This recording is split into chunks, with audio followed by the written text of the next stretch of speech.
Doug, you've seen a lot of basketball. You've talked about a lot of different teams, but for you in this specific, is this rock bottom for the team right now?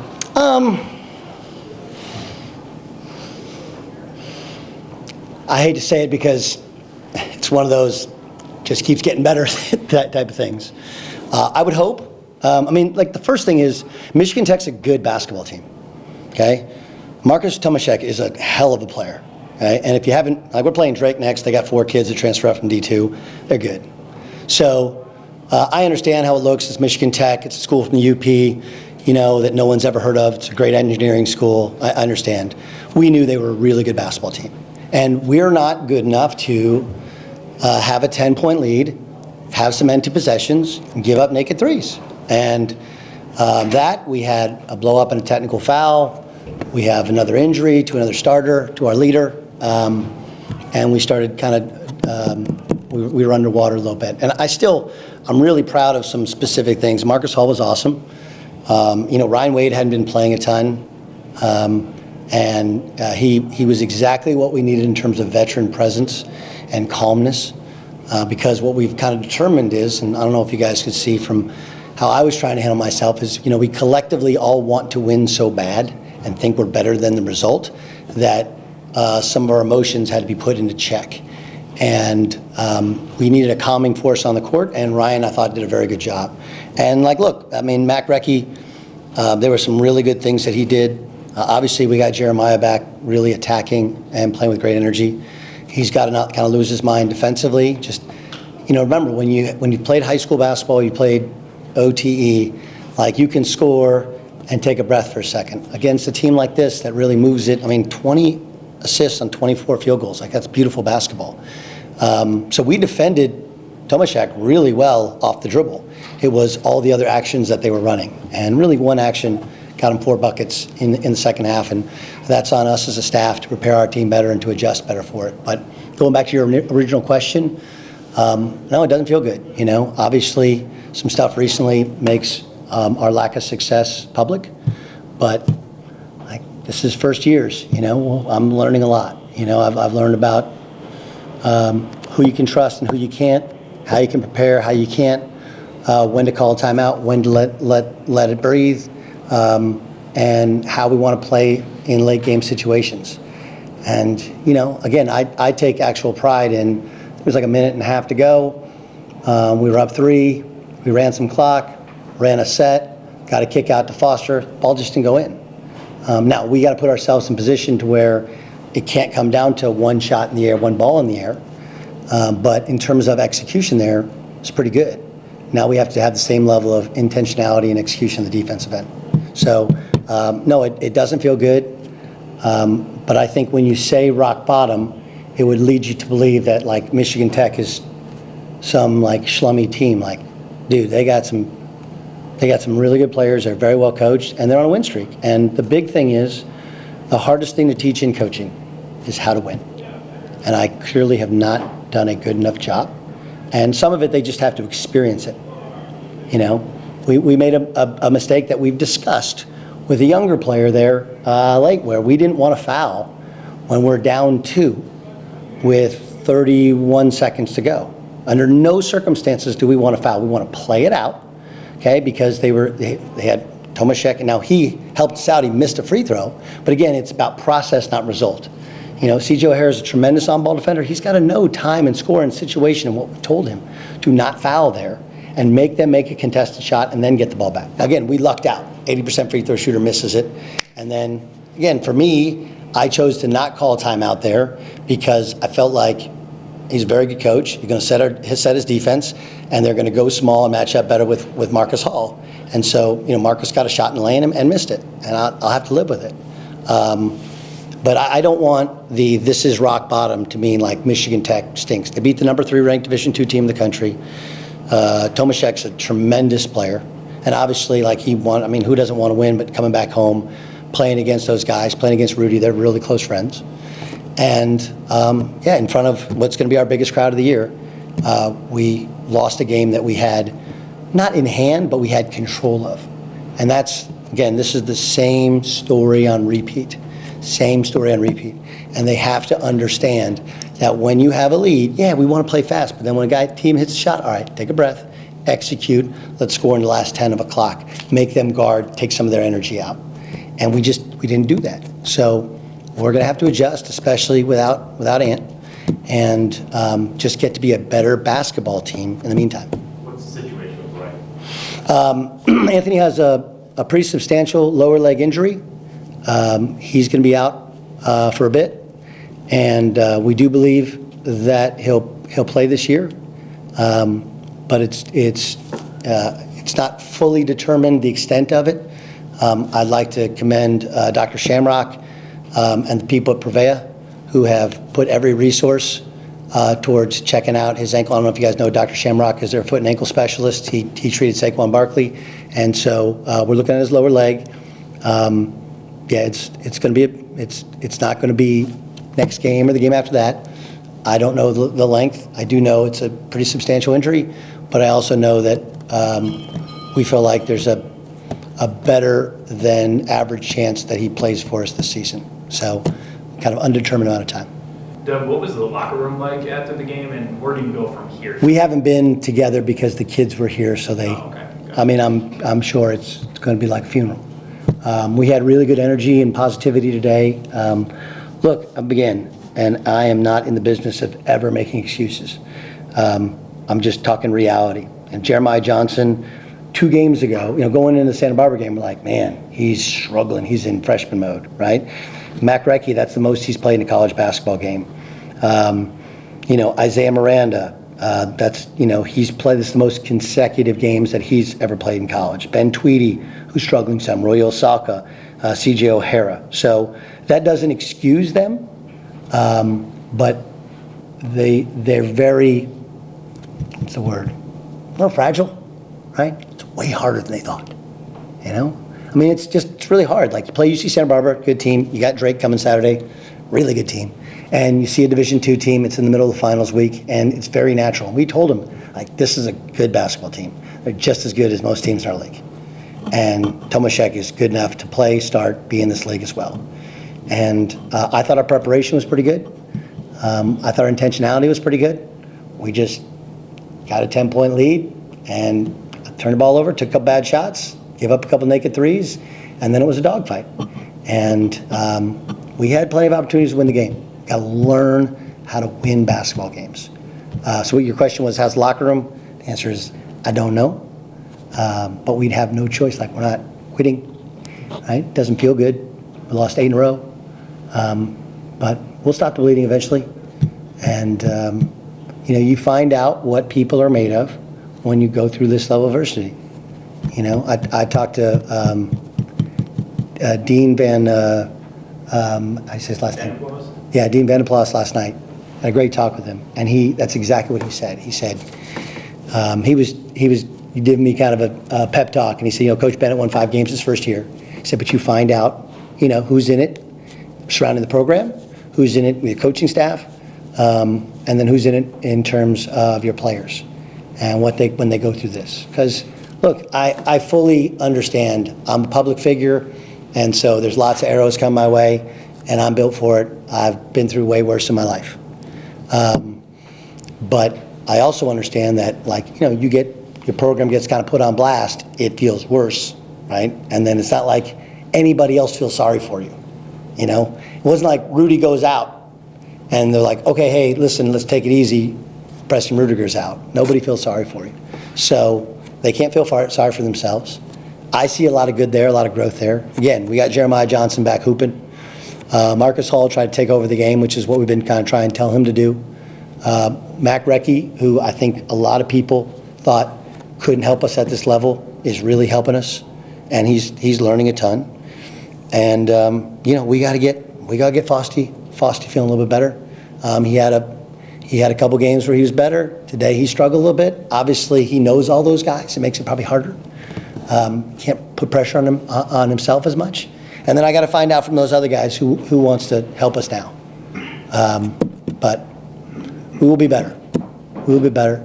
And to answer is this rock bottom? I hope so. And again, you can't judge based upon results. I understand there's a scoreboard, there's wins and losses. We had Santa Barbara's a really good team, and we were in a good place, and then Ant goes down, and we did our usual thing to where we just, we lost we didn't lose our minds, but we stopped executing the game plan in terms of really moving the ball side to side, getting multiple touches, multiple paint touches. We got good looks, didn't make them, but when you shoot too quickly, now all of a sudden it starts bleeding at the other end. You got to watch that tape and find the positives. You got to watch the tape here and find the positives. You know, they started to execute some OB plays a little bit better today. There was, I thought, really good defense for probably 30 of the minutes, not consecutively. And we're going to build this thing. It's not going to be fun sometimes to see the final score, but you got to take the process. You addressed what happened with you and Shefer yesterday on your show. Yeah. But the point that he made, and it was a low shot at you, but hey, maybe you need to spend more time in the gym than on social media. And you know now that you lose to a D2 school, no matter how good they are, yeah, still D2, you're sure, on this long losing streak. People are going to start asking you, Doug, are you sure you can do both of these jobs when you put in the time that you do on a radio show to have success? What do you say to them right now? Because right now, it looks like you can't. Okay. That's my boss there. If he thinks I'm not working hard enough, he'll have a talk with me. You know, I think our discussion after the 3 was that necessary? It probably wasn't. My tone was off. And I thought his comeback tone was way off. And part of the energy towards Shefty was this. When people put out that a program has $50 million in NIL, it makes programs at this level, which is the same level basketball-wise, look like what are we doing? Because we're nowhere near that. Neither are they. Like, my brother coached at Sacramento State. So there is no one who's more familiar with the Cal State system and with Sacramento State than I am, outside of my brother, because he coached there. So again, part of my energy towards it was like, there's just so much BS out there about what's really happening in the NIL world. And here we are, we're asking our donors to help us in any way possible financially. And how does that make them feel? They're like, okay, we're nickel and diming. But like, the reality is they're nowhere near that. Nowhere near that. So, you know, look, I texted with Shefty, he texted me back. We're good. Obviously, I end up looking on social media the worse for it. Point remains that there's nothing about his tweet in terms of the facts which are accurate. And again, I don't necessarily blame him. I blame the people that just tell blatant lies to reporters, and they go with the biggest number possible, right? Which is what they do in NFL contracts, et cetera, right? They pick the biggest number possible. And the reality is, like, we're all just trying to scrap together. Like, we got to figure out, with the rules are changing, bringing NIL in-house, right? There's going to be a roster cap at 15. We have to pay back the money from the settlement. Like, there's so many things that a guy who covers the NFL, and he does an incredible job, has zero idea about. And then when he puts a tweet out that talks about $50 million, like, everybody in basketball is like, hey, attaboy. They won't take up for you on social media because it looked bad, and again, my tone was off. But the facts remain, like, they're nowhere near $50 million. It's not. Like, it costs $150 million just to have a program. Forget about the NIL. Like, it's so far afield. So, you know, look, he felt like it was a personal shot, a personal attack out of kind of left field, and we have I don't want to say a relationship, but we're friendly. We worked together when I was at ESPN. There's no negativity there. So I understand that, and that's why I think he clapped back, as the kids say. But my energy towards it was there are so many people who are coming into this space. And look, I'll be honest with you. I thought, you think you know a lot about it, but then when you're a part of it, you're like, wait, what? I didn't know that. And, there's only so much we can say because we think things are going to go a certain way, but we don't know. And it's not my job to tell people what's going to happen in the space. It's Josh's job. It's Mike's job. And now in hindsight, personally, it probably makes it harder for us to go to our own donors and go like, hey, we're building something. We have your full support. We're doing the right things, bringing in the right people. And it gets put on blast on social media. So not my finest moment, but I think one thing you guys will learn, and it will work eventually in the positive, is whatever I do is going to draw a ton of attention. When you're on TV and you're an honest salesman for 20 years, you're going to tick people off. I get it. You know, I get it. And I have a certain tone sometimes to the way I speak, and especially to the way I tweet, which can upset people. But I promise you that even though it's in the negative now, it'll be in the positive soon. And, you know, we'll keep all the receipts and we'll just keep doing our job. But to people who say I'm torn, I'm split, just hang out with me for a day, you know? I mean, I'm as dedicated to this job as any human being has ever been, and I'm going to see it through until we win a Horizon League championship. And, you know, this is my dream job, and I will not fall short of the 100% effort that's required. And like, just so people understand, like, I mean, I watch tape constantly, right? Well, I'm coaching these kids constantly, but there is, and here's something that people who have never coached before don't understand: you can overcoach them, you can overwork them, you can over-prepare for things. You can under-prepare, you can undercoach them. There's kind of a magic mix there, you know? And when you've lost 7 games in a row, and you're coming into a game, the number one thing you have to get them to do is believe. The number one thing. Nothing else matters. There's no X and O to just believing in themselves, because it feels crappy to look and go, right? So we will get there. I do feel I owe Josh an apology for bringing any negative attention on our basketball program. It wasn't intended to be so, but that doesn't necessarily matter. And not to Josh's ask for an apology. It's just more, this is the way kind of my life goes, is, you know, I have been a sports talker for a long time. I speak my mind. How I talk, how I am sarcastically in life does come across in social media, and it doesn't always land well with people. And it doesn't matter if you're right or you're wrong sometimes. But also, like, again, this too shall pass. You know, tomorrow will be somebody else, and the next day, and the next day, and the next day. And it's, you know, I'm an easy target. It's fine. I'll be fine. The kids will be fine. We got a game against a really, really good team coming up Saturday. Doug, how do you navigate that with your players? They open up Twitter and they see Shefer blasting the program. They put so much time into trying to make the program good. I mean, how do you navigate that with them? Do you address that with them? I haven't yet. Part of it is, again, and this is, you know, that Bob Seger song, Against the Wind, you know? Some of the wind I think I do create myself, but I like it when people doubt me, you know? I just do.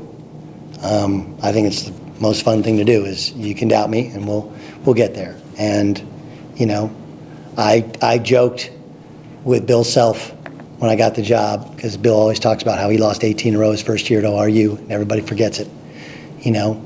I don't know. I haven't addressed it with him. It was just all about positivity, all about going out and having some fun and playing with some joy and watching the ball go through the basket and having fun playing defense, having fun rebounding the ball, having fun playing as a team, moving the basketball offensively. And we had spent a really good amount of time accomplishing that in this game, and then it got tight and it wasn't fun. So I haven't addressed it. Maybe I will here when I talk to them when we're done. But honestly, like, here's the real way Twitter works. Not as many people pay attention to it as we in the media pay attention to it. They just do. Now, that one got picked up and people have fun with it, makes other waves. But the reality is, very small percentage of people. And so I don't know if any of these guys are even on Twitter. I really don't. They're all on the gram. And then TikTok and all that stuff. And we've been trying to get them off their phones. Maybe this is why. So I don't know. They know. I mean, and look, what I'm going to say to them is the same thing I say to you. I'm a public figure. This is how it goes. People like to pile on. And what will happen is we'll start winning games, and all those same people will be like, oh, we had your back the whole time. Like, okay. That's the way it works. So I have the propensity to tick some people off. It happened. It doesn't matter if I was right on the subject. it became personal to him, and then he had a personal clap back. And again, if we win games, doesn't matter. Like, he doesn't know we're up 10 and Anthony Roy rolls his ankle. He doesn't know and he doesn't care. You know, nobody cares. So just worry about your team, keep them positive, understand what we can do to have a better result, keep with the process of making them defend, making them a unified group. And you know, I use a quote of the day and a quote of the week, and this has been a really, really hard week, I'm not gonna lie to you. And we were in Santa Barbara, and my quote was, "A smooth sea never made a skilled sailor," right? And I was like, I had no idea that the waters would get that treacherous and Anthony would get hurt. And then our quote the last 2 days has been a Benjamin Franklin quote, which is, "We must hang together or we will all hang separately." And I believe that. This will make us better. It will make us better parents, better brothers, they'll make them better dads, and most of all, better teammates. Because the second you fracture is the second you're beaten before the game's ever played. And they were a pretty unified group today. There wasn't finger pointing, even when there was mistakes. So that's the challenge of a coaching staff, and that's the challenge of this level, is when you're getting beaten up in the record book, can you keep them together? Because the reality is, March matters. And my goal is to get us to, we had some really good basketball moments today, that we need more good basketball moments, and we get healthy, and March matters.